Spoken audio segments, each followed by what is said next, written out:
Minnie, Get away from me! No, I'll deal. Get away right, from we do this now. Please, come on. Please, come on. Do not touch me. I'm telling you, do not touch me while I'm doing. I was researching a feud for an upcoming video, and I stumbled across this case from 2017. I can't believe it didn't get more coverage. In fact, I only found one small article by the BBC about it. Nothing else. Cases like this really need more attention, because what happened to Minnie Moloney is genuinely shocking. Minnie Moloney was a 25-year-old Irish traveller living in Cardiff, Wales. In late 2017, she was pregnant and known to suffer from severe mental health issues, including psychosis, a mood disorder, and an anxiety disorder. Despite her vulnerabilities, Minnie tried to live an ordinary life. However, an incident at a local shop in October 2017 put her on the police's radar. She'd gotten into a minor argument, which was considered a public order offence. Notably, police were not called at the time of the dispute, and no immediate action was taken then. Not much else is known about the altercation. About 6 weeks later, on the morning of the 7th of December 2017, police officers showed up at Minnie's home with the intent to arrest her for that earlier public order offence. Several officers arrived, all of them male. This heavy-handed approach fits a pattern. Research has found that police often deploy increased numbers of officers to incidents involving gypsy or traveller people compared to other communities. Get dressed a minute. Alright. Minnie, Get away from me! No, I'll Get deal. away Right, from we do this nicely now. Yeah, get away Right, from me! give me your phone. Give me your phone. Give me your phone. Let go of your phone! Get a phone off her.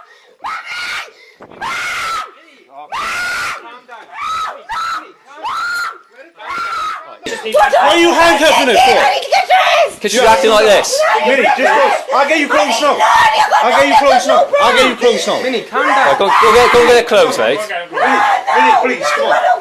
Please, come on.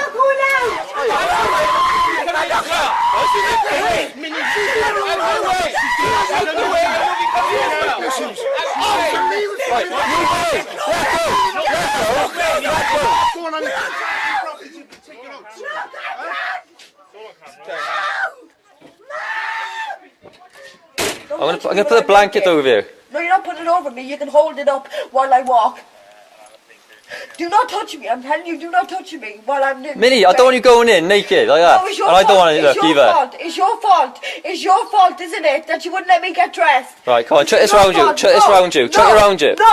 No. Right, come on, Minnie. Minnie, have a seat in there. Listen, get off me, please. You took me naked from my home. Put that No, back you on. took me naked from my home. Get off of me. Get off of me.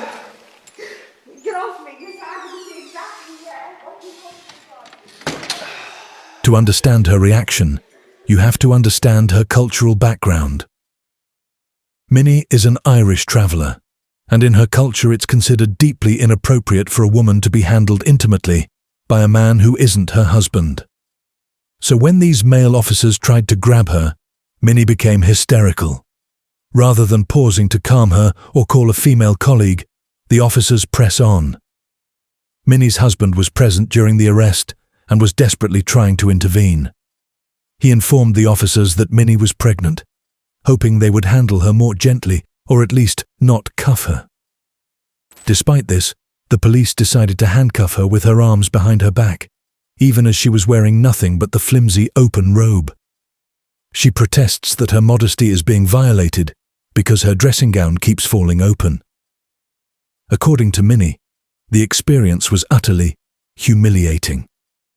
She later recalled, "When they took me out of the house, I was naked.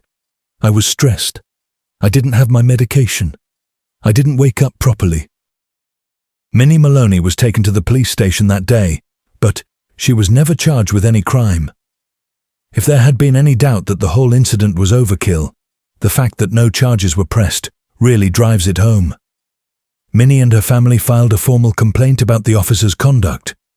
South Wales Police conducted an internal investigation, and the case was also referred to the Independent Office for Police Conduct for review. However, the police cleared themselves of wrongdoing. The force stated that an investigation found no evidence Ms. Moloney was mistreated during the arrest. South Wales Police emphasised the incredibly difficult job officers have and defended how they handled this volatile situation. One of the arresting officers gave a statement explaining his perspective. He said that as soon as he took hold of Minnie's arm, she immediately became extremely irate and aggressive, to a level that he had rarely seen in his 10.5 years of frontline policing. Minnie and her advocates, however, saw things very differently. From their viewpoint, Minnie's distress was understandable and avoidable. A Cardiff-based race equality charity took up Minnie's case. They called the manner of her arrest shameful and inappropriate and argued that several key mistakes were made by police. Police knew Minnie had serious mental health issues, so they should have called in a mental health professional or crisis team to help manage the situation. Confronting someone with psychosis and anxiety without trained support can easily trigger exactly the kind of meltdown Minnie experienced. A female police officer should have been on scene. It's standard procedure in many forces to have female officers handle female suspects, especially during sensitive situations. In Minnie's case, this was even more critical, given her cultural background in regards to male contact. There was no urgent reason she couldn't put on suitable clothes. Police could have simply asked Minnie to come to the station voluntarily, instead of ambushing her at home. In fact, Minnie had cooperated with police requests in the past and previously agreed to voluntary interviews when asked. There was every indication she would have appeared willingly, sparing everyone this trauma. The charity's chief executive, Aliyah Mohammed, was struck by how the officers on the footage seemed to treat the arrest almost like a spectacle. She said the Bodycam video looked like a bit of fun, basically at the expense of a vulnerable young woman. In the recording, some of the policemen can allegedly be seen grinning or chuckling as Minnie begs for help, and even staring inappropriately at her exposed body while making off-color comments. Aliyah Mohammed expressed outrage, asking, why did the police feel that it was appropriate and that they were able to actually make such inappropriate comments? Aliyah Mohammed flat out labelled the police's conduct as racial discrimination. She remarked that in all her experience, she's never seen a case caught on bodycam footage showing such shocking scenes of blatant, inappropriate, shameful behaviour. Numerous reports and studies have found that these communities face persistent bias. For instance, a 2018 research study by the Traveller Movement revealed that almost 3/4 of police officers surveyed admitted there is unconscious bias or racist attitudes toward Gypsy, Roma, traveller people within the police force. This bias can manifest in over-policing and heavy-handed tactics, exactly as seen in Minnie's case. It's a pattern many traveller advocates describe as differential policing, where police respond more aggressively just because the suspects are from a traveller background. Minnie's ordeal is not an isolated incident. In fact, other shocking episodes have since come to light that echo the mistreatment she endured. For example, in 2020, Traveller's Times reported on videos from a police raid in Essex, where 2 traveller women were arrested in a similarly brutal fashion. In that case, one of the women, who was 7 months pregnant, was confronted by numerous officers during an eviction. The stress of the encounter caused her to suffer a seizure and collapse, yet officers still handcuffed her while she was convulsing and carried her away as her young children screamed in terror at the scene. That woman was also released later with no charge and stated, "I have never been arrested before in my life and was treated like rubbish. I want justice for me and my unborn child."